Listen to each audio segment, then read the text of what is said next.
Welcome to the Solo Mo Show, a weekly podcast hosted by Corey O'Brien, the social media strategist at Heat and author of thefutureofads.com. And I'm Adam Helway, CEO of digital marketing agency Secret Sushi Creative. Each episode, we discuss topics, trends, tactics, and tools related to social, local, and mobile marketing and advertising. Our goal is to give you the information you need to be a better marketer. Today is September 11th, 2012, and this is episode number 36. In this episode, we're going to discuss the power of Pinterest, why you need to build your audience first, a review of Triber, the White House homebrew recipe, 7-Eleven helping to decide the election, why Facebook is moving away from HTML5, Quora's trending topics, and more. How you doing today? I am doing well. How's it going, Adam? It's going all right. I think you said quite the exciting show is what you're about to say, right? Yes, exactly. Quite the exciting show. Lots of varied topics, a lot of interesting stuff going on. We're going to see if we can keep this one under an hour. We got so close last week, so our goal for this week is to hit that hour mark. Happy Apple's Eve to you. Happy Apple's Eve to you too, sir. Do you have any quick predictions at all for the announcement tomorrow? Is it strictly an iPhone 5, and is it going to be just like a little form factor bump where it's bigger and that's about it, or what do you think? I'm playing this one conservative. I think it's just going to be the iPhone 5. I think it's going to be taller. It's pretty much just going to be exactly what the rumors have it as.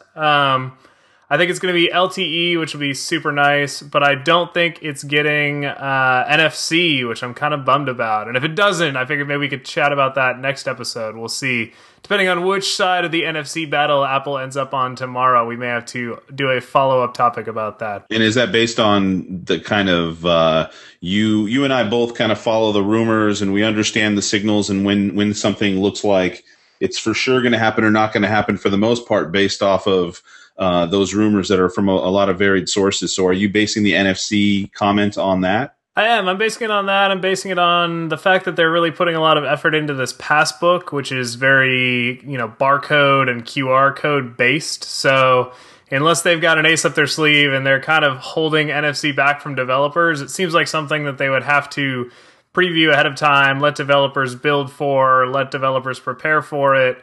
And it also seems like something that they would have to really have other things in place for. So maybe NFC at all the Apple stores, that type of thing. So we'll see what happens tomorrow, but that's my prediction. No NFC in this one. What about yourself, Adam? What's your prediction for the upcoming event? I think it's all the usual stuff as well. Larger form factor, right? Because I think people say that they think the iPhone is a little slim in comparison to other phones, so that won't be half bad. I mean, it'll be really interesting to see if that makes I've had 4 iPhones, right? So to have this one in hand and say, does this really make a huge difference to have a larger screen will be an interesting thing, because I know I'll be buying it. I'm sure you're going to be buying it as well. And the 4G LTE stuff, because of course, they put it on the iPad. So I know that they have to put it on the iPhone. It's almost like it seems hard to imagine that there will be any real super impactful things that they could do, really like innovative, mind-blowing things like they've done with some of the older models anymore for the iPhone. So it would be a pleasant surprise to see them suddenly just go, bam, check this out, So that's what I'm looking for, is just one little thing that makes us go, wow, they really kind of held that close to the chest and found a way to one-up everybody and do something really, really innovative. So I don't know. We'll see. Yeah, it'd be cool to see maybe something with the camera. I know with, Instagram, we talk a lot about images on this show, and a lot of folks, myself included, you're out and about creating a lot of those images. So it'd be nice to have, an even better camera. The camera on the iPhone is already really nice, but even just a continual improvement of that. I think there's some things they could work in there that would be interesting, but yeah, fingers crossed that we see something exciting, though currently all rumors point to, some decent upgrades, so we'll see what happens. Stuff that's, I think, at least for us, worth paying a little money for. I don't know about everybody in the entire, all the other mainstream folks, but, I think the few changes will be enough to fork over my annual $300 on a new 32 gigabyte iPhone. There you go. So what do we got up first? Up first, we have a little bit of follow-up, and this was actually I thought it was kind of cool. So we talked about a plugin, a WordPress plugin called WordPress SEO by Yoast. And we talked about it, I think it was back in episode 33, and said, hey, we really like this plugin, we recommend it. So a bit of news came out today that I thought was really interesting. So Woo Themes, which is actually the company that developed the theme we're using on solomoshow.com, we kind of took that theme and modified it a little bit for our own use, but it was originally developed by Woo Themes. They've actually dropped they called it, I think, Woo SEO. It was their own SEO kind of framework that they had built. They had integrated it into all their themes. They're actually dropping that and instead putting all of their support behind WordPress SEO by Yoast. So, we had mentioned there's WordPress SEO by Yoast, there's other competing SEO platforms. I think, this is a strong sign that WordPress SEO by Yoast continues to be a leader in the market. And I thought it'd be worthy of at least following up on that just because, hey, I'm a big fan of Woo Themes. We use it for Solo Mo Show, and we talked about WordPress SEO by Yoast as being a strong contender and a definite, consideration if you're looking for an SEO plugin. So when the two of those companies get together, I thought it was worthy of noting and just saying, hey, if you had any doubts before, they can essentially be, there's no reason to worry about WordPress SEO by Yoast. It's vetted, it's tested, it's used by leading companies, so I think it gets, yet again, the Solo Mo Show recommendation. It's interesting because they've really upped that plugin a lot, the Yoast plugin, quite a bit, and I think that's likely why they're getting this recommendation from Woo Things, which is a really popular company to buy premium themes from, and they themselves. In WordPress, if you're a WordPress user and you've been using it, I think, the last year or two, there's a menu manager inside WordPress that allows you to put your navigation up and organize that and so on. And that wasn't there a long time ago, but the folks at Woo Themes actually created that menu for some themes that they were doing, or that module, that plugin. And it was so cool that that the folks that are putting together WordPress, the open source community, voted that in and made it a part of the core. So those guys know what they're doing over at Woo Themes, and so that's a nice endorsement. Yeah, another a little bit of a sneak peek for what might be on the horizon for WordPress SEO is Yoast actually worked to integrate all of the functions necessary to get Twitter cards working on Yoast.com, and is apparently starting to see them inside of tweets that are shared with links to Yoast.com.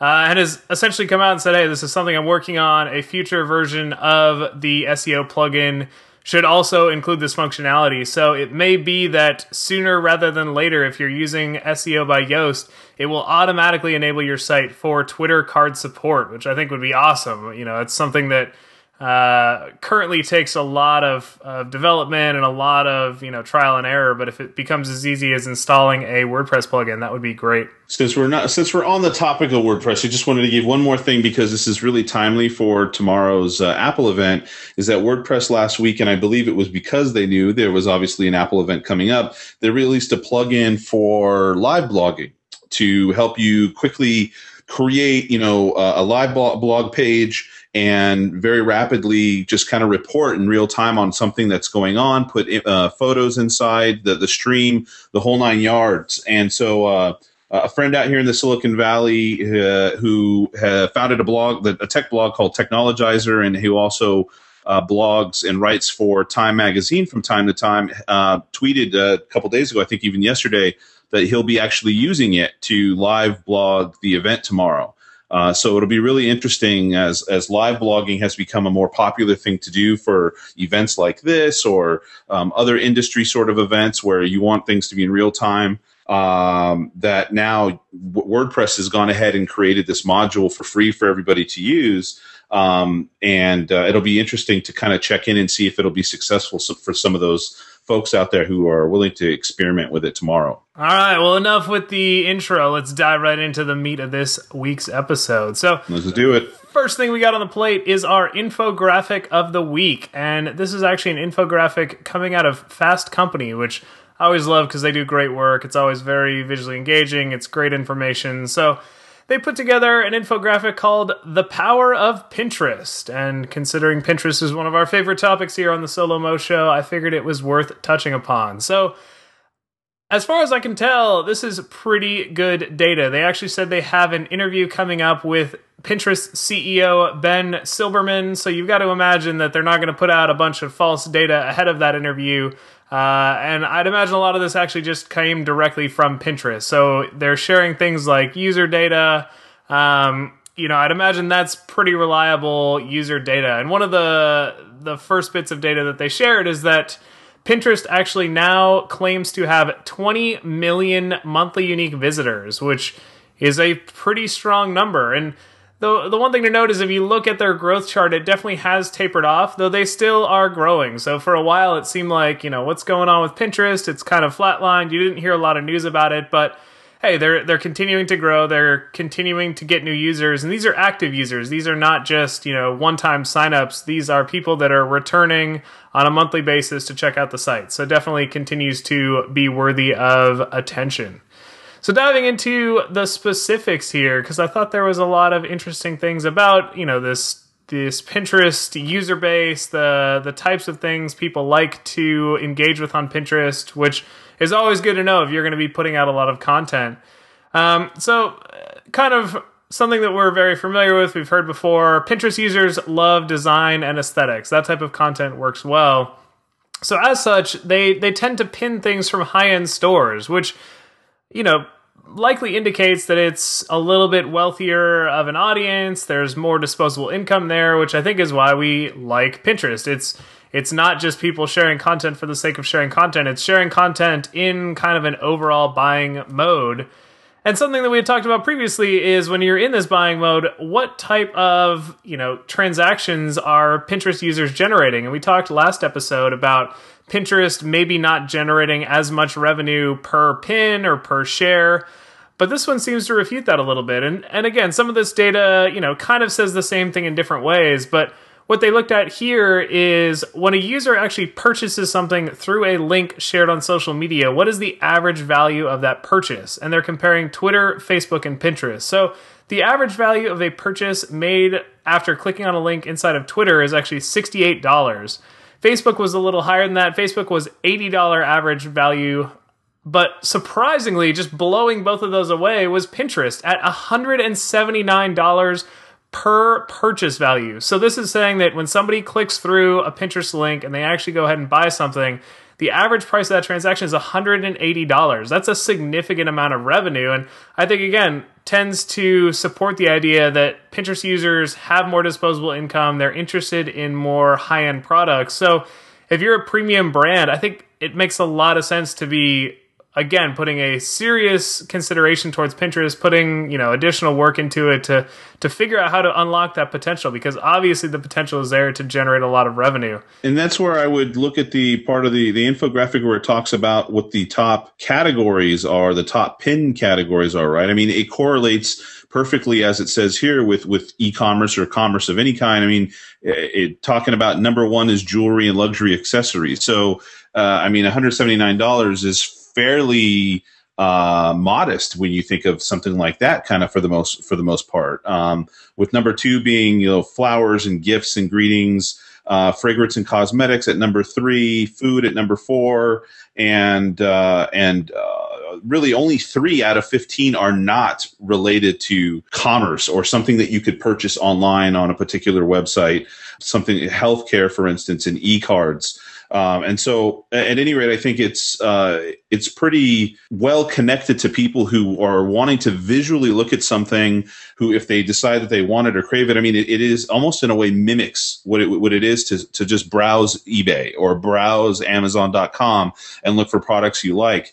It just does it in obviously a more social context without the pressure of being in any particular store. You kind of get the best of all the different places around the web, sometimes even stores that you may not have thought to dive into. And did you check out and see the numbers in regards to the female versus male audience on Pinterest, Corey? I saw the numbers, though. They weren't new, unless maybe I was mistaken, but it said 79% female, 21% male. That was sort of in line with what I had heard before, but was that an update to some numbers you had seen? Well, I mean, I don't know when the last time you saw the numbers are. I remember a while back ago when Pinterest was finally the darling here, a little less than a year ago.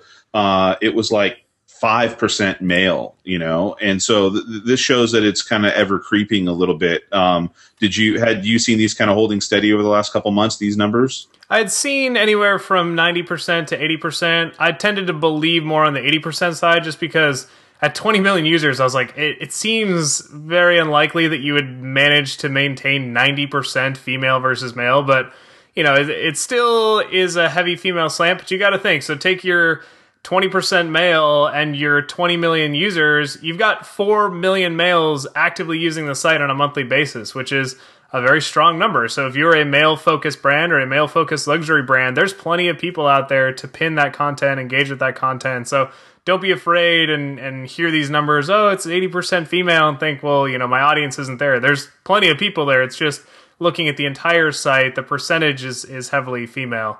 The one number that actually surprised me a little bit, but surprised me in a good way, was looking at the number of likes generated per pin when something includes a price and doesn't include a price. So they said the average pin that doesn't include a price gets 1.1 likes. So basically, slightly more than 1 like.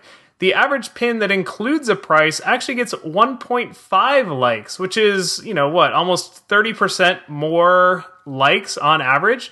I thought this was really surprising. So I use prices a lot when I pin things, most of the time because I'm pinning it just sort of for my own reference. I want to be able to go back and say, was this crazy expensive thing that I was looking at? Was it a little bit cheaper?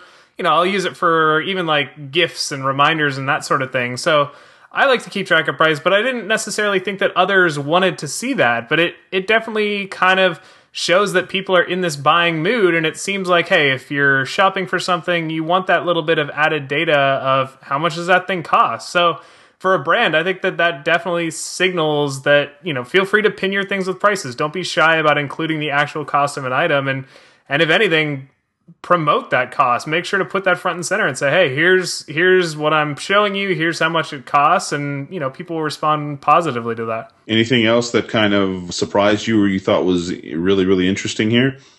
That was sort of the only thing in terms of surprises. They had age was something that I hadn't really seen before. They said the average age is between 25 and 54, so skews a little bit older.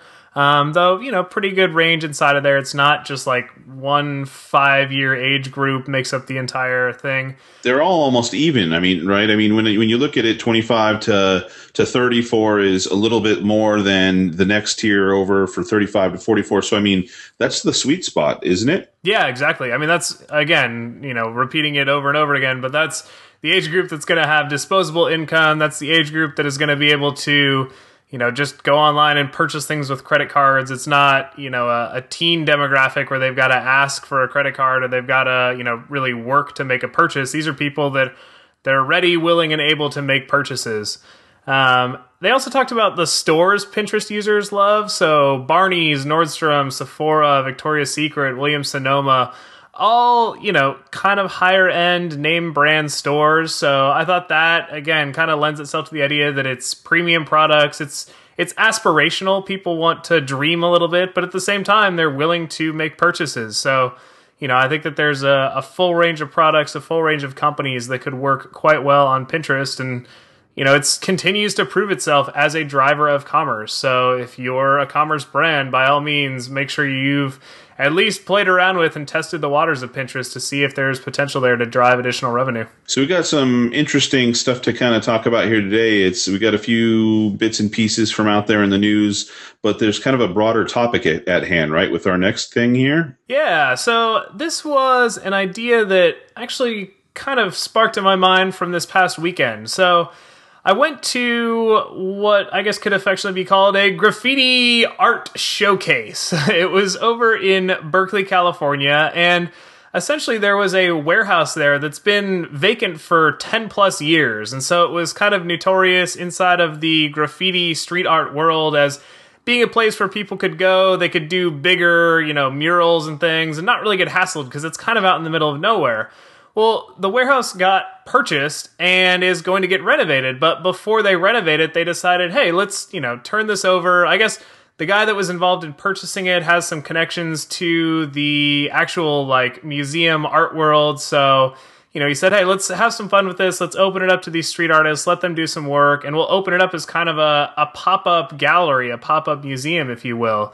And so last weekend on Saturday, they had the kind of opening party. They opened it up. It was, the grand revealing of all of this artwork. And so I went with Erin, my wife. We went and checked it out. It was a lot of fun, really cool artwork. I'm kind of into that. I love that sort of aesthetic style. But, it brought a huge crowd out. There was lines out the door. People were really excited about this. And it was something that, had all kind of been hyped up through word of mouth and through social media. And so it got me thinking, how did they get all of these people out to a warehouse in the middle of Berkeley at 6 o'clock at night to watch a bunch of like graffiti up on the walls? It was kind of interesting. And so then another story came up that really, got me thinking more in the marketing mindset, which was the fact that they really were surprised by the turnout. So the news story, we'll include a link to it. It's actually talking about how, unfortunately, a bunch of people went and graffitied and vandalized around the area, which, surprising, maybe not. But have can will travel. Have can will travel, exactly. But, at the end of it, they're interviewing the guy, and he's like, well, we weren't really expecting all this vandalism because we only thought like 400, 500, 600 people would show up, and thousands of people actually ended up showing up to this thing. So, it got me thinking, well, how did they get thousands of people to show up when, they were only expecting a few hundred? And what they actually did is partnered with a blog. So there's a blog called endlesscanvas.com. It covers street art, it covers graffiti. It's all about the Bay Area graffiti scene. And this blog actually did the promotion for them. So the blog wrote blog posts, they made a video, they created invites and, evites and all sorts of things to get people to show up. And as a result, generated thousands and thousands of people and thousands of, potential visitors to this thing that all showed up and were really excited about it. So, I think the general topic that you alluded to is this idea that if you've got an event or if you've got something that you're looking to promote, you've got to find a way of building the audience first. You can't just create the event and think, okay, well, now people are going to show up. If this graffiti event, if they had just done a bunch of graffiti in the middle of a warehouse and then opened the doors and stuck a sign out front, it's in the middle of nowhere. Nobody would have come. So they were smart about it. They worked with a blog that had an existing audience. They let that blog kind of share the spotlight with them, but in exchange, they got a huge response to the event that they were putting on, the sort of thing that they were putting out into the world. And I think a lot of brands struggle with this, especially with social media. They think, I'll create this really cool thing and then I'll open the doors and wait and the masses will flood in and it'll be this huge successful event, when really I think you have to work at it. And, this was a great example of sort of a, not an online thing necessarily, but it did have an online component to it, but just a great example of teaming up with existing communities and leveraging that community to generate foot traffic. So, Adam, what's your take on this? Do you think that companies generally understand, hey, you've got to build an audience first? Or does this seem like something that companies are still struggling with and still kind of, crossing their fingers and thinking, oh, well, if we build it, they will come? It depends on how quickly you're looking for results. People often, in a way, put both of those elements, growing their audience and then engaging with their audience, into exactly the same bucket. And although engaging with your audience does grow your audience, sometimes there's a slightly different tactic that is involved in the initial, finding new people, making sure that they understand who you are, what you have to offer, why they would even want to stay connected to you, and then nurturing those relationships for the long haul so that they're ready when it's time to start messaging them, or when it's time to actually start marketing a particular event. And so sometimes people can get to the point where they are saying, great, we now need to market. And that's, I think, the benefit of social media, right? We now need to market. We have something happening in a month. And it's like, well, you've had all this potential time to start nurturing your audience and building your audience and making them passionate about you and your brand, but you waited until a month before a particular event with the hopes that you're going to be able to do that and get them passionate about this particular event that you have going on and registered for it, or whatever the case is. And so when you have something like this, this is the endless canvas, right? Yep. You know, with these guys, they already had a passionate audience that trusted them and that were already tuned into what was going on. So in this case, obviously, this was a tactic where, shoot, we need to figure out what we're going to do. We're going to have this event. Who could we reach out to very, very quickly who already has that built-in audience, as you said? And you can do that a lot of times. It's great to be able to do that. But what happens if you don't have that to rely on? You know, how can you make that happen? Otherwise, it's like asking for something from somebody when you need it and only talking to them when you need something of them, right? You want to be that relative that only reaches out or that only connects with somebody when they need something. You get a different reaction from people when you approach them in that fashion. Apple, for instance, right? Apple themselves has this built-in audience that really does all the work for them. They are really kind of masters at leveraging this. It's of course because they create really awesome products and people want to talk about it and so on. But part of the reason that they are so secretive in how they release things is not only, you know, it's not just about competition and such, because they understand that they have to do very little to initially get awareness for these things leading up to their products. And then after the products are released, everybody is obviously still very feverishly talking about it and so on. But the buzz leading up, I mean, in the last week, I've had 2 or 3 or 4 people ask me, so the new iPhone's coming out, right? And these people are asking me because they themselves are not necessarily on the pulse of what's going on with Apple. They're not necessarily early adopters, but they know that I'm an early adopter. They know that I'm really kind of more on the pulse of these things. And so, but they've heard the buzz. They've heard people talking about it. It starts with blogs. It starts with Pundit. It starts with people on Twitter. And then suddenly it emerges close to the date on major media and things like that, which always seem to kind of, you know, wait until the last moment here as the rumors have kind of subsided and it's clear that there's going to be something released. At the same time, though, you know, you look back maybe 5-10 years and it wasn't the same for Apple. They really had to work at it. And so I think people now point to Apple as this example of, you know, oh, well, Apple doesn't do any marketing. They didn't do anything. They just host these events and, you know, get all this free PR. But they worked for that. They put in the time, and people forget that. They forget that, you know, 10 years ago, Apple was scrambling and trying to build that audience and inviting press and throwing really nice events and really working hard. And now they're reaping the benefits. So you can't just look at them and say, oh, well, you know, they make this great product and they're getting all this free PR. You've got to look at it as, oh, well, they made this great product, but they also spent years and years and years building that audience and building up that ability to, you know, instantly flick that switch and say, hey, here's this thing we're doing, you know, come and get it.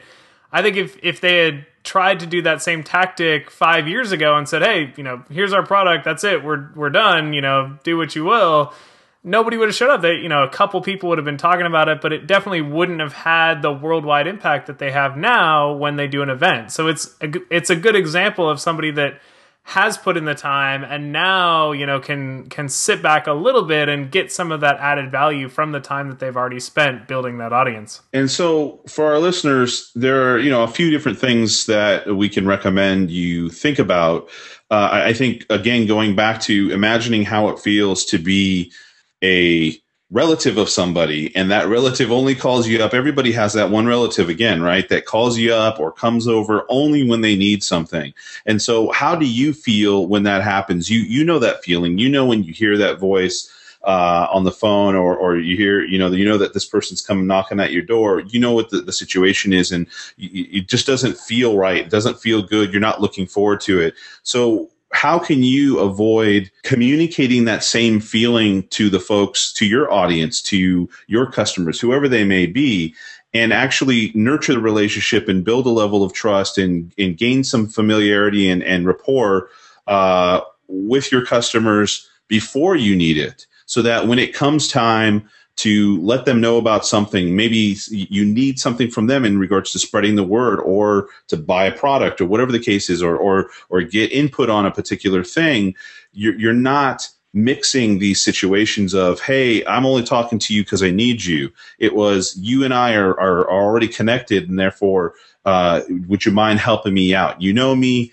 We have something going on. We'd love to get your input. And there's a very different whole mindset that you feel and a different attitude that you get when you interact with somebody in that mode.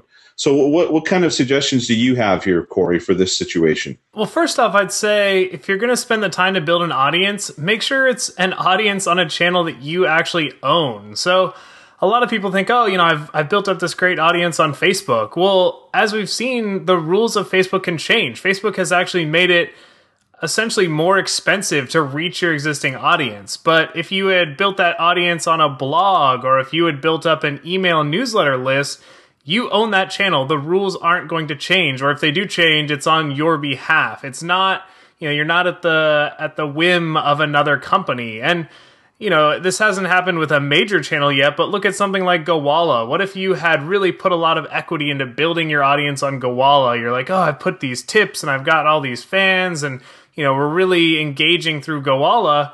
Well, suddenly Gowalla goes away, and over the course of a month, it went from being a service to being nothing. And if you had put all this time towards building Gowalla, and it goes away, then what? Then you're left with sort of scrambling to rebuild that audience. So, yes, you can use tools like Gowalla and use tools like Facebook. I'm not saying you avoid them, but at the same time, make sure to connect them back to a channel that you do own. Make sure to say, hey, have you signed up for our email newsletter, or are you following us on our blog?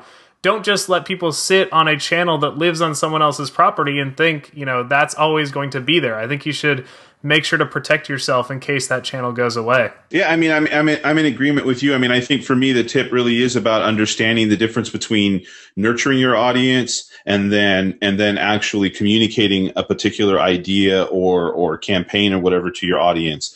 Having, growing and nurturing is one part of the process. And that growing and nurturing is an ongoing process. It's an ongoing process. That's it. You have to, and so you have to think of that. And the mode to do that is usually fairly different than any campaign you're going to run. And so you need to mentally kind of pull that out from the equation and say, how do we intend to grow the eyeballs and grow the ears and grow the people who are paying attention to this, so that we have a community of folks, a bunch of evangelists of our brand, ready to do what we would hope that they would do when it's time to pull the trigger. So I think it's just about mentally being prepared ahead of time to think of those things. Or I think, as your example states, really thinking about who are strong partners that you could go out and leverage and work with, who have trusted brands already. And so when you align their brands with your brand, there is something that clicks and makes sense a bit. So obviously Endless Canvas and this whole kind of graffiti thing in the warehouse, it fits. It works. It's a good audience. And so that worked really, really well. And so leveraging that makes a lot of sense. And in a lot of cases, those folks who have their own audiences want to do that, want to allow you to have access to their audience.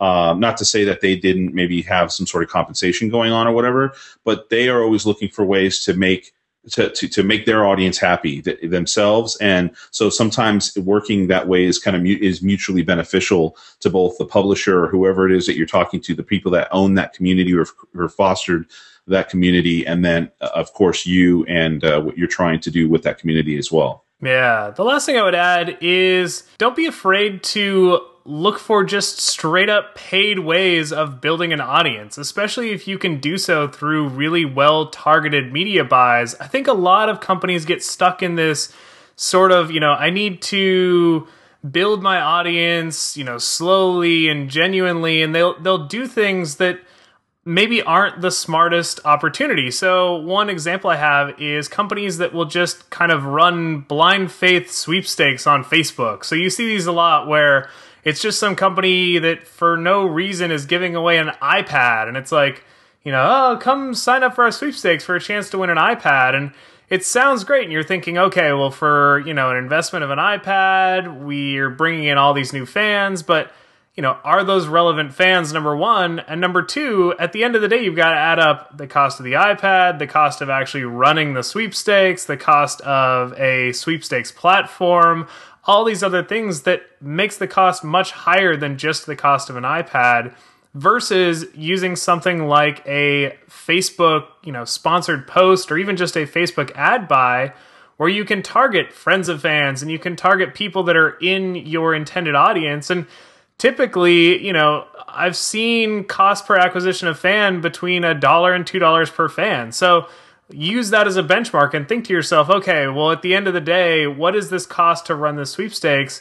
And do I think it's going to generate as many fans as I could generate just by simply, putting an ad out there and looking to find an audience that's relevant, but just doing so very directly and very abruptly? I think that, people sometimes shy away from that, but I don't know that it's necessarily deserves to be vilified the way that it is occasionally. Well, interestingly enough, we've got a live listener here, Carl Foisey. He is saying on Facebook, his comment is, "It takes money to make money. If smaller arts groups can't afford to promote a new venture, maybe too little too late." And in asking him to kind of clarify on that, he's saying it's very similar to what you're talking about there is, if it's too late, if it's too close to when you're about to try to organize an event or launch something or whatever, you can't expect something for free. And Carl, you can tell me if that's not what you're trying to say, but you can't expect something for free always unless you have a great relationship, again, built ahead of time with these places, that sometimes you've got to pay to get that access to somebody else's audience and to partner with them, especially if you think about things too close to, the deadline. Yeah, that's a great point. I think sometimes, you get caught up in this, oh, we've run out of time. Well, maybe we'll try to sneak it in. Step back, realize that that's probably not going to work. And hey, maybe this time you've got to spend a little money to build an audience. But if you're smart about it, that audience will stick around. And the next time you're not going to have to do the same thing. You'll have this audience already built up. So yes, sometimes you do have to pay to play, but make sure that it's an investment and not just throwing money out the window. So we have an interview for this episode, right, Corey?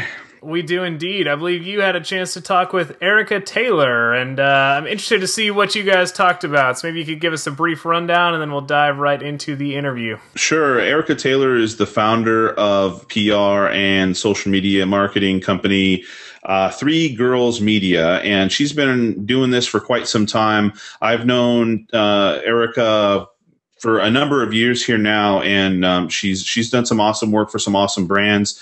And she has also had a history in radio.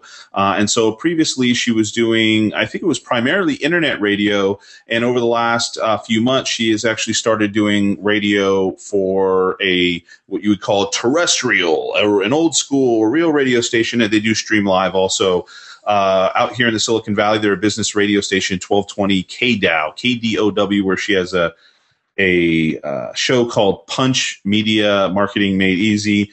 And I've had the opportunity twice so far to be on her show. And in fact, I'll be going for a third time fairly soon. So thank you ahead of time, Erica. But her and I got to talk a little bit about how PR has changed from when she first started with her boutique agency, and then also how radio has kind of changed when it comes to the reach of the content and the engagement level that she's able to have now, beyond the time that the show starts and ends, to going and extending that discussion beyond the show. So here is, I think, about a 10-minute interview here with Erica Taylor, and we'll be back right after the interview. So I'm here talking with Erica Taylor from Three Girls Media. How are you doing, Erica? I'm great, thanks, Adam. And, I had an opportunity a couple times to be on your radio show, but before we get to the radio stuff, Three Girls Media is not a radio program. You do what? We do public relations and social media management for our clients, which are largely small to mid-sized companies. And you've been doing this for quite some time, before social media was even on the map, right? Absolutely. I've been doing PR for about the last 15 years, and I've had my own company, Three Girls Media and Marketing, Inc., for the last 7 years. And so how have you seen PR changing since you first started in the industry? I think one of the most revolutionary things in the world of PR has been the internet, and how the internet has changed things. It used to be when we wanted to send some information to the media, it had to either go snail mail or fax. And there was no such thing as email or social media or things of that nature. So the advent of the internet alone has dramatically changed the way we do things in public relations. everything from how we communicate with the media, which is now largely via email, to how we promote our businesses, which you do now through social media. And social media is just another way of relating to your public. So it has become part of public relations and those marketing efforts for companies in today's age. And that's something that simply did not exist 5-10 years ago. Now, you said this is kind of like added new avenues of communication, but does that mean that PR professionals should consider them kind of just the same but different in a way? I mean, meaning that, in the past, people might consider PR more of a broadcast medium per se, and you were talking about engagement. Is when they interact in those more social environments, is there a different way, a different kind of voice that you feel that you have to use? How is that the approach different? The approach is dramatically different if you're dealing with social media versus some traditional PR mechanisms like, say, for example, a press release or a media advisory that's designed to be specifically about news about your company. And it's written very formally and it's all about you. When it comes to the social media space, it's important to remember it's not all about you or your business. It's about building relationships. And you do that by providing good quality content. And people do not get on social media to be sold to 100% of the time. So I caution my clients that although they should be participating in social media, it's not a medium to hard sell your fans, your followers, or people that are liking your page. Really, what I prescribe to is what I call the 80-20 rule of social media engagement. And what that says is that 80% of your content on any social media platform should be news, helpful tips, tricks, advice, articles, photos, videos, quotes, that sort of thing. Mm-hmm. Helpful entertainment, edutainment, infotainment. Adding value, right? Adding value, absolutely. Providing value.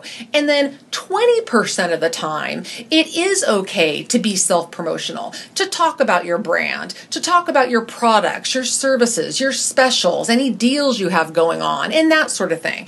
But that should only be 20% of what you put up on the social media space. So it's more about providing value for your audience and then building that relationship with you through good content than it is a hard sell like you would through a press release or through traditional advertising. So, Erica, I would agree a lot with what you've been talking about in regards to social media. Now, let's get to radio, which you've been doing for a long, long time. You took a little bit of break, and then now you've started this new show on KDOW, which you've invited me to a couple times. How have you seen radio change from when you first started, before social media and before internet was as prevalent as it is now? Sure. Well, radio has changed a lot. My current show is called Punch: Media and Marketing Made Easy, and it's on 1220 AM KDOW, the Wall Street Business Network, and it airs Saturday mornings from 9 to 10, and we're always live, so we can take callers and be interactive. And that's not something new with radio, but something that has changed in the radio space over the last 10 years has been the advent of the internet and how the internet has changed terrestrial radio. So one of the things that has started happening with terrestrial radio shows is that now they're being recorded and repurposed on the internet through archives, through podcasting. And this gives exponential exposure for the radio host and the guests and the content that you're providing to go online where that content can be accessed by anybody anywhere in the world. So it expands your audience tremendously beyond the reach of what terrestrial radio is. And the time that you air the show, right? Absolutely. So the beauty of archives is that anybody can go and listen to them at their convenience at a time that's good for them. So even if somebody doesn't catch my live show on Saturday mornings from 9 to 10, I usually have the archives up within a few hours. So somebody could listen later that day, they could listen tomorrow, they could listen the following week, or they could even listen 2, 3, 4 months down the road and still get that great content that we provided live on the air. And it also provides an advantage for advertisers.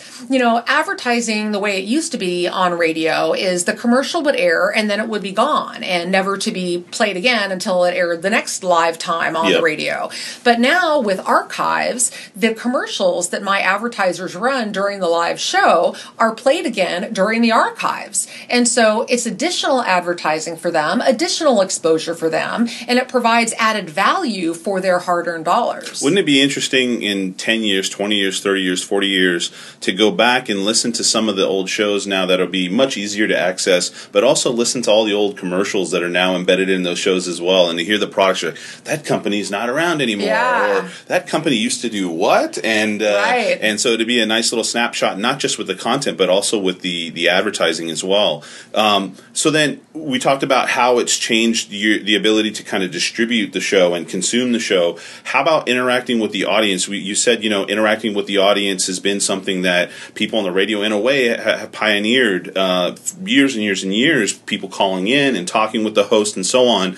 Do you find that people have been interacting on the places that you've put the content on? Have they been, tweeting you about a particular topic? Has it extended the conversation beyond the show? It has definitely extended the conversation. So people can leave comments on our archives, either on Spreaker.com or on YouTube.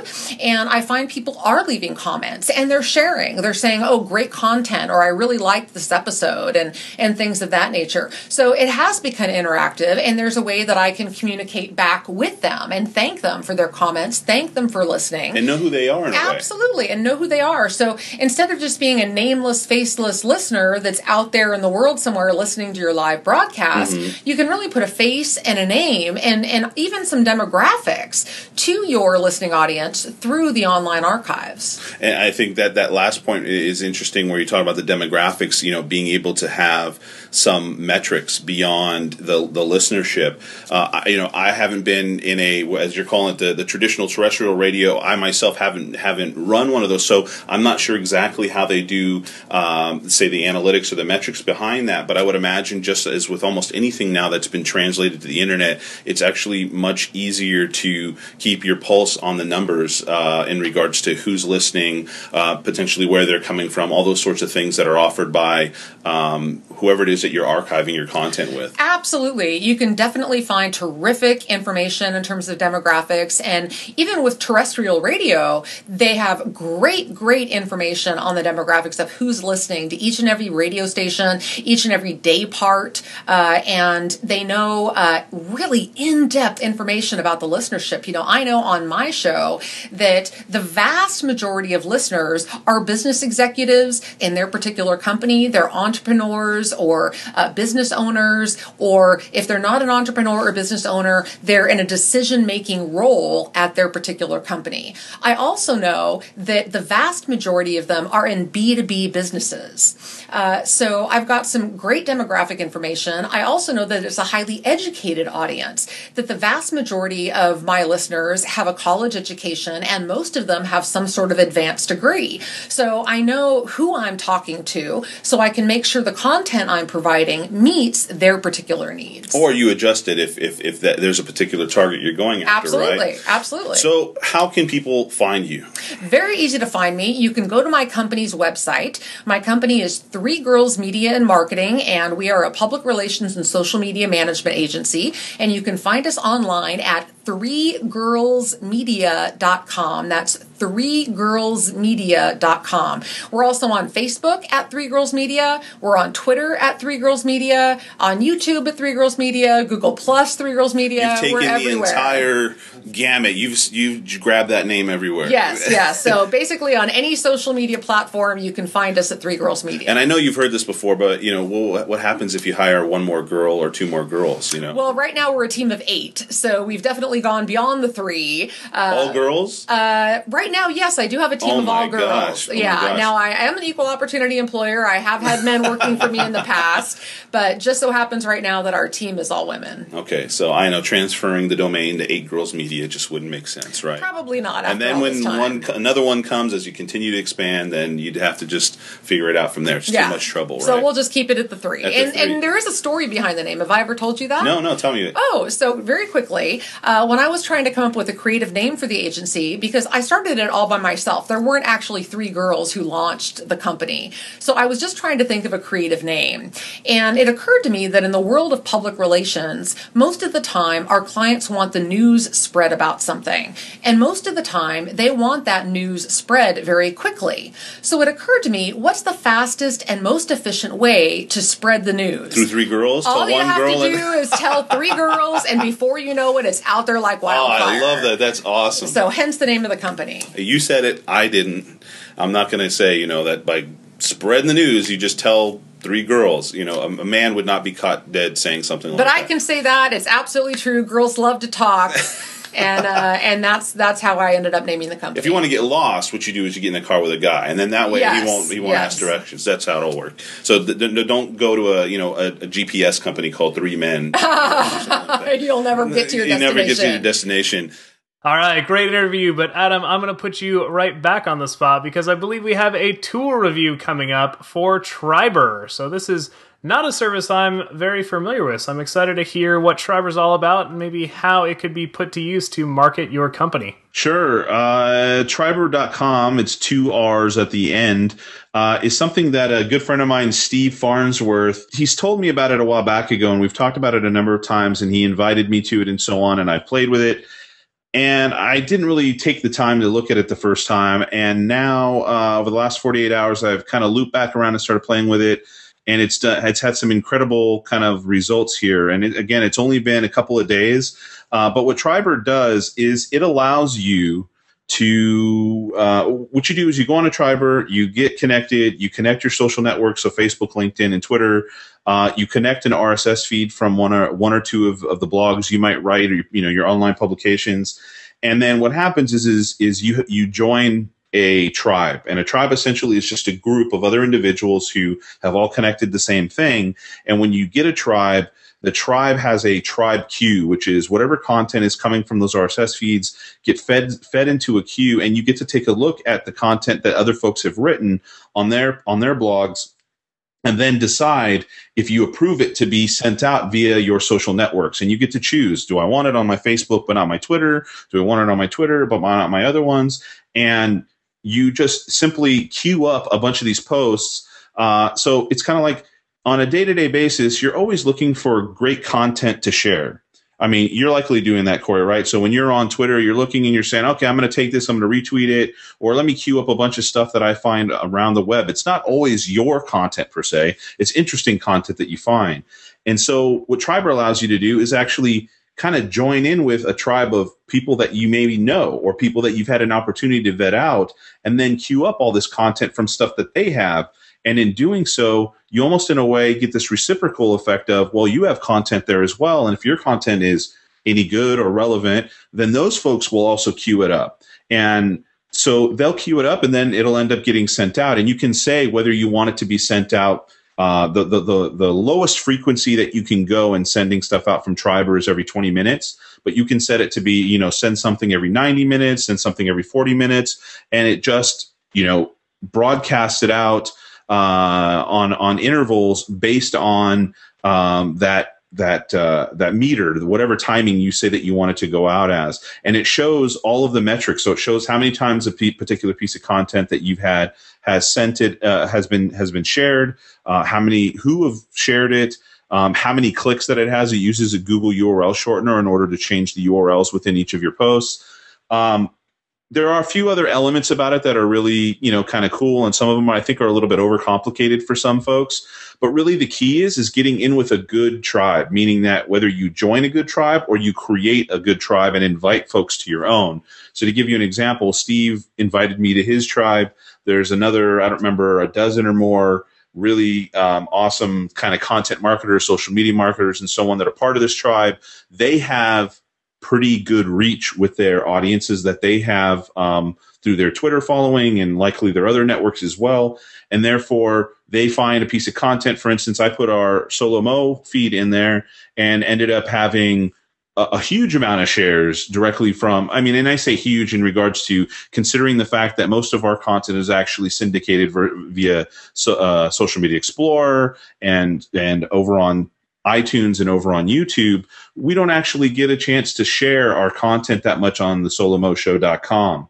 And so I saw a spike in people who were actually sharing that content and then a reaction. Same thing with our secretsushi.com blog. So I think that, again, the key is to get a good tribe. You have to get a good tribe. So maybe you guys have a whole bunch of great networks of blogs within your company. I've known a lot of enterprise companies and so on that have had, depending on their department and the different brands they have and different products, they've got multiple blogs. So therefore, each kind of single Twitter account is tweeting one thing, or single entity is tweeting from their own source. It would be great to use this as a way to take your team and put them all into this queue and allow them all to take a look at what they feel is appropriate for their community, and then approve those and send those messages off to their networks, and to find other tribes out there that are available. If you look, you can actually search for other tribes and ask to join it, and kind of create some relationships with other groups of folks out there who are actually eager to share good content with their audience as well. So I think you should check out Triberr.com, TRIBERR.com. Take a look at it, hook up your account. It's really boring if you don't have anybody to do anything with. So make sure that you kind of maybe invite a few folks, describe it to some of the folks that aren't hooked up there. Give it a little time, because the user interface is pretty rough, and there are some elements of it that are a little over-branded in the sense that, hey, we're tribes and we're this and we're that. It does, I think it could be a little bit more straightforward in the language that they use, so that way it's easier for the average Joe to understand why they're clicking on something and using something.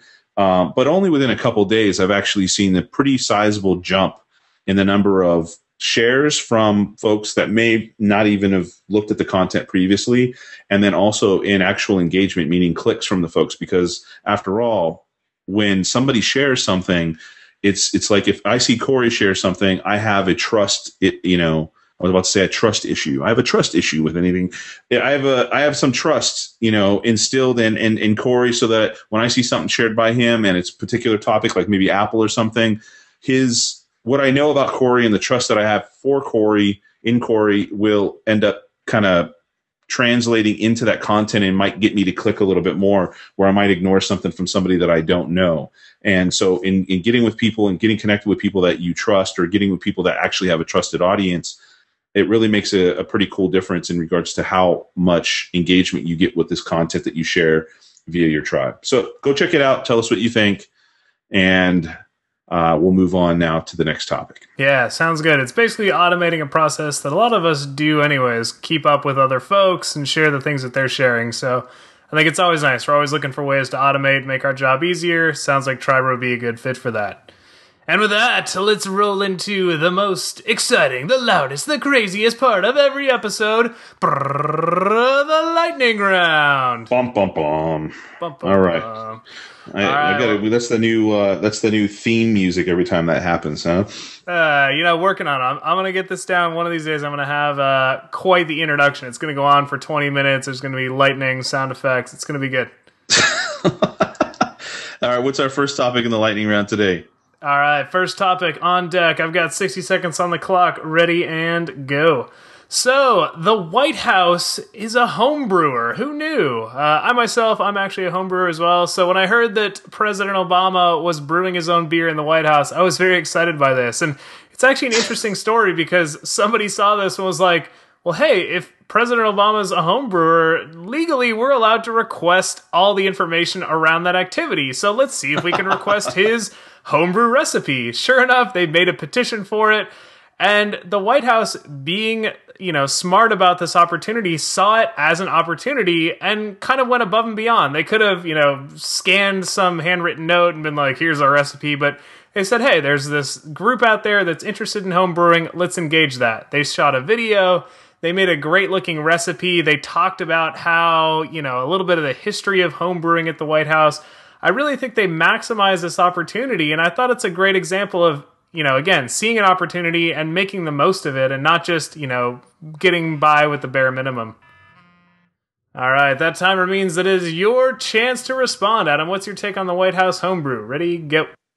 So they didn't ask for the moonshine recipe, I guess, huh? No, I think this is an excellent opportunity to kind of like become more human, right? I mean, it's not all about politics. It's not all about business. They found a way to bring this human entity out. And I mean, going beyond the White House, I think this is an important lesson for all brands to think about. Sometimes the things you think is potentially dumb or not interesting or trivial are the things that people really enjoy and will kind of, in a way, bring a sense of vulnerability to who you are and a sense of human, a human connection between the brand and the other folks. Because after all, businesses are humans, right? What is it? Human businesses are people too. Is that what it is? We'll I'm going to keep away from that one. I'm going to keep away from that one. But yeah, I think that people could learn a lesson on how to make their businesses be a little bit more human with this post, and they should check out the video that they have here, which is pretty cool. There you go. And 3, and 2, the 1. recipe as well. Are you going to try to do that? I am. I've got a porter actually on deck that I'm going to be making next. But after that, I may have to find myself some honey and make one of these White House beers. Because, hey, you're basically drinking with the president, so nothing wrong with that. All right, well, speaking of politics, we've got another political story on deck. So 60 seconds back on the clock. Let's dive right into that. So this is 7-Eleven getting involved in predicting the results of the election, to which you might be thinking, what? 7-Eleven, a chain convenience store trying to predict the election? But they're really doing something interesting here. So 7-Eleven, a lot of people stop there in the morning, they get their cup of coffee, and they're on their way. So what they did is made cups for Obama and for Romney. And the idea is you're sitting there in 7-Eleven, you're seeing these two cups, you grab the one for the party that you support. Well, 7-Eleven then is able to take that and turn that into data. It's another example of a company really finding interesting ways of sourcing and using data. So they've created a website where they can show you kind of a live tally of how many coffee cups are flying out the door with whose name on it. It's turning it into a really interesting prediction model. And they've also teamed up with The Onion to create content to go around this. So they're not just, again, scraping by with the bare minimum. They're going above and beyond, and they're really turning this into something interesting that I'm excited to see the results of. All right, with the buzzer there, that means, Adam, it is your chance to give your take on 7-Eleven predicting the election. Go. So sometimes the simplest little idea is pretty, it's fun, it's easy to get people to participate in and so on. And that's where I think this kind of comes into play here. Even less about the data kind of is about taking an opportunity for event-based marketing, right? So they have now a month potentially that they could have this thing going on and people could be participating and getting, I want to get an extra Slurpee today so that I can make sure that, Obama or Romney has more votes with the cups or something like that. But they're taking advantage of the time leading up to the election as a marketing opportunity. And again, another thing that people can take a lesson from and think about, well, how can we take something when our brand is really kind of unrelated completely to this? How can we make it related? How can we be a part of this event, especially something like this that only happens, once every 4 years? All right, Adam, with 3 seconds to go, you once again beat the buzzer.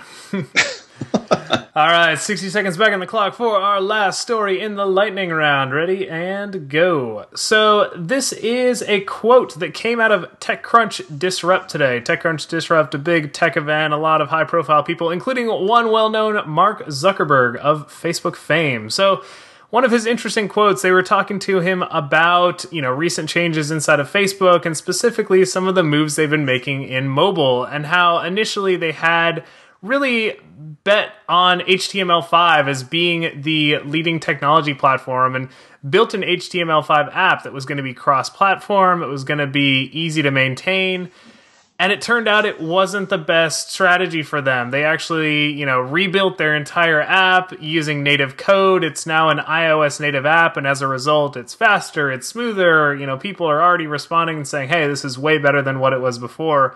The quote he had was, betting completely on HTML5 is one of, if not the biggest strategic mistakes we've made. Quite the quote there, and as the timer runs out, Adam, I want to hear your take on Facebook's HTML5 decision. Do you think this is the start of a trend in mobile development? Ready, go. You know, this was kind of really one of the only big quotes that I latched onto today. I didn't get to see the whole entire story, but I did think it was pretty important, and it was going to be one that other folks were going to be talking about here. So I think it may be slightly overstated that it was the biggest mistake that they've ever made, per se. But I think also the thing to think about is Facebook being a company that has so much going on that HTML5 may not be a good fit for what they were trying to do for the size of company and the amount of activity that they were having. Because most people knew that their mobile apps, which were kind of based off of this hybrid HTML5 thing, were very, very buggy. A lot of people were complaining about that. And it may also have been a barrier that they're trying to, Zuckerberg may be saying also that it may have caused a barrier in their ability to more rapidly get their advertising platform moving forward. So I wouldn't necessarily discount HTML5 for kind of the general folks, but for somebody of the size of Facebook, it might be a different story. All right, right at the buzzer. Well said. So with the end of the lightning round, let's jump real quick into a action item of the week. So we always like to leave the audience with something quick that they can do to really put something into motion, make something happen. And so for this week, we are recommending you check out a new section of Quora called Trending Topics. Quora is the well-known question and answer site. It's really, over time developed into a source of really high quality information. A lot of high profile people continue to go there. They continue to talk about things that they know well and oftentimes know intimately well. These are, insiders answering insider questions. But what's interesting is Quora now has a trending topics area, and these are questions and answers that are getting above average participation and searches and attention inside of the Quora world. And what I think is interesting about this is it's a great source of content. So, Twitter trending topics, people are very familiar with those. And a lot of times the go-to recommendation is, hey, look at Twitter trending topics. That's what people want to talk about. Create content around that. Well, that's great if you're on Twitter, but trending topics change by the day, by the hour, heck, sometimes by the minute. So what about if you're looking to write something that's going to take a little longer, like a blog post or like a podcast episode? I think this Quora trending topics could be a great place to find that type of content. It's things that are, on people's minds. They're searching for it. It is areas of interest, but it seems to be things that are a little broader and a little longer term areas of interest. So if you see something on trending topics, it's probably going to be something that people are thinking about a couple days from now, a week from now, 2 weeks from now. It gives you a little more runway to create information around that. So I think check that out, see what's trending, see how you as a brand could get involved in that conversation. And, both on Quora, I think there's value in looking for questions that you could answer around these trending topics, but also just using it as a source of information to then take elsewhere. And again, do things like blog posts and podcasts and tweets and all of the great social content that we recommend you create. All right, I think that about covers it. Anything you want to add to that action item for the week, Adam? No, I think we're good to go. We are just slimly going under the wire here on the hour mark, and we haven't even inserted, we always do kind of the interview post thing, so we're still coming after that hour mark, but we tried. We did good. There you go. We did our best. So we covered a lot today, but as always, we'd love to hear from you if you have any questions, topic suggestions, feedback, or hey, even if you just want to say hi. We love getting in touch with our audience. We love hearing from you, seeing what you have to say. So there's a number of ways you can do that. The first and probably easiest is via Twitter. You can reach us at Solo Show, or you can reach myself directly. I'm at Corey O'Brien. And I'm at Secret Sushi. You can also email us. The email address is solomoshow@gmail.com. You can find us on Facebook. We have a Facebook page where we share some of the things that we find throughout the week, and we'd love to interact with you there. We also have a Google Plus account where we share some things from time to time, so go ahead and connect with us there if you like Google Plus. And we are also on Pinterest, where you can find a Pinterest board that we both share, and we put all of our video versions of our episodes there, where you can pin to your heart's content and repin to all of your other boards and friends. There you go. And as always, all of the links that we discussed today, as well as the links that we just mentioned to our various social channels, can be found in the show notes. And to view the show notes, just go to solomoshow.com. Every episode that we create gets its own blog post, which includes all of the links, including supplemental links. And, we really encourage you to check those out. You can click through, you can read along, you can dive deeper into some of these topics. So the show notes are something that, I think adds a lot of value to the episode. And if we had to make one request, as always, we would love more ratings in iTunes. iTunes is, how we build the audience. It's how people discover the Solo Mo Show, and they do so by reading ratings from other folks. So if you have a spare moment and you haven't done so already, we really ask that you visit iTunes, search for the Solo Mo Show, and leave a quick review. Give it a couple stars, hopefully 5. If not, email us and let us know why we're not a 5-star worthy show. But, it's a small gesture, but it really helps us to build the audience, and it means a lot when we see people rate and review the show, and we really, really do appreciate it. So, as always, if you have a moment, rate us on iTunes. I just wanted to make sure that I put in the one last thing here, because we always like when people interact with us on during our live streams, and I wanted to just say thank you to Carl and anybody else who's listening on the live stream. Carl, you were interacting with me there on Facebook and sending me your thoughts on things and making me think about stuff along the way. So we always appreciate you guys interacting with us live during our live stream that happens on Tuesday evenings when we record the show. And with that, we will call this episode a wrap, and we hope you come back next week for another great episode of The Solo Mo Show. Take care.